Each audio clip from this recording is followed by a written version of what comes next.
விரதம்னு ஒண்ணு இருக்கு. அந்த விரதத்தை நீ மேற்கொள்ளணும். அந்த விரதத்தை நீ செஞ்சீன்னா அது மூலமா உனக்கு பகவானினுடைய அருள் கிடைக்கும் அப்படின்னு சொல்றாரு. உடனே அந்த விரதத்தை பத்தி முழுசா கேட்டுக்கிட்டு அதித்தி அந்த விரதத்தை செய்யறாங்க.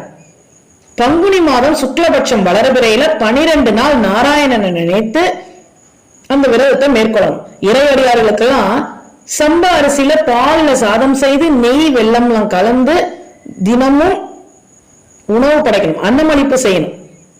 தான் தரையில படுத்து பால் மட்டும் சாப்பிடணும். இந்த மாதிரி 12 நாள் ஸ்ரத்தையா நம்பிக்கையோட விரதம் இருந்தாங்க அதிதி. பெருமாள் மகிழ்ந்தார். நாராயணன் காட்சி கொடுத்தார். அதிதி நமஸ்கரித்தார்.